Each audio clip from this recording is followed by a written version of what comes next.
we're talking about a couple different things here, but we're talking about man being able to do whatever he wants to do to a point until God's had enough, until God says no more, right? So let's look at that again. You always want to remember this passage, Genesis chapter 11. The whole earth was one language, and they began to build a city that it may reach the top of heaven. Remember, God says whatever they imagine to do. You could probably build something all the way up to the top of the solid dome where we're sending rockets right now. I mean, if you can send a rocket up there, you can build a structure that high. It would make sense that you can. I don't know how, but if God says we can imagine to do it, we can do it. It's possible God's withholding that from us, right? Out of all the technologies that we have, if it's possible for you to upload your soul into a cloud and transfer bodies, we're imagining that in sci-fi movies and stuff like that, and they're probably working on it scientifically. If we can imagine it, we can do it. The only reason you can't upload your soul into the cloud and every morning wake up and put on a brand new skin, a brand new body. One day you could be a 6'4" football player. The next day you could be a high school cheerleader. You could put it on, right? The only reason we cannot do that is because of God would not allow it. And if it is possible to do it in the future, it's because God did allow it. Okay? But just like God allowed the angels to come down and have sex with the women and create a giant race that he inevitably destroyed later, doesn't mean it'll carry on very long, as we see in Genesis 6, as we see in Genesis 11. God stopped it from going any further, or he stopped it from going on longer. He let it happen, but then for a short period of time. He let it happen for a short period of time, right? We're entering into this phase right now in the world where we're doing unimaginable things,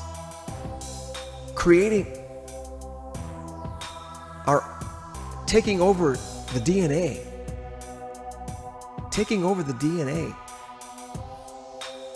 of a human being and creating images that are clones of that person. Images. That's a clone. We're doing that. So these people right here, we just read it real quickly. It's fun to go over again. The Lord came down to see the city and the tower on which they were building. And the Lord said, notice, I like that. The Lord said, behold, the people are one, and they have one language, and this thing that they begin to do, and now nothing will be restrained from them which they imagine to do, unless, of course, he restrains them. So, what does it say? Go down, let us go down. The same us that said, let us create man in our image. The Hebrew word our is there, so us is a good translation. And he said, let us go down and confound their language, because communication is the only way for this to work. And just that simple thing right there stopped it, right? The way God could easily stop man in his tracks right now is basically a blackout of communication. Take down the electrical grid, take down the internet. Listen, he could bring us back to caveman days in 1 hour. Caveman days. Can you think about living in your home with no electricity, no running water, no lights, no refrigerator to keep food cold, and just you have a roof over your head. You have to open up the windows if it's hot and cover up with blankets if it's cold. There's no heat, there's no AC. He could bring us to caveman days by cutting out the communications, which we communicate electronically right now. They didn't have electricity as far as I know. Whatever they imagined to do, we kind of get this idea that they were building a tower, and they didn't have, at that point, they didn't have electricity, and they didn't have, computers and things like that.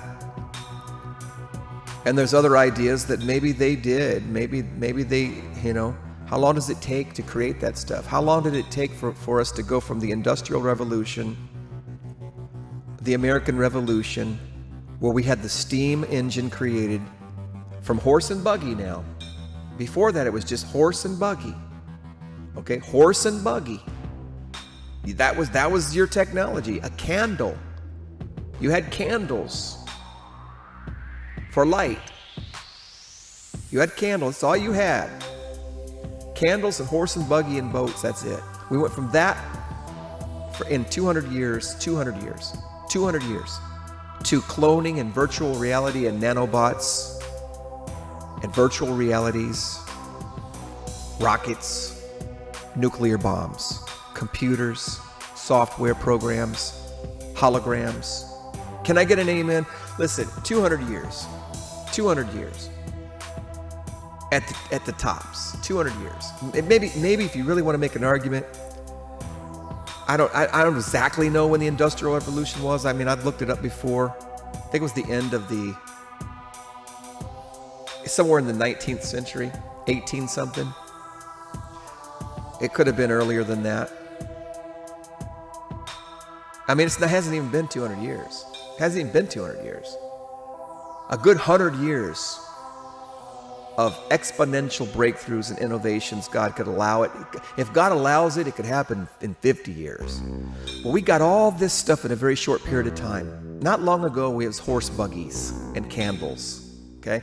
God could bring us right back to that, and He's going to bring us right back to that. And that may be the way we enter into the millennial kingdom. The people left on earth are going to start right back into the horse and buggy days. The horse and buggy days. I don't know. I really don't know. I do believe at the end of the millennial kingdom, at the end of the 1,000 years, Satan's going to be let loose. And I do believe that everything we have right now may be in the works again.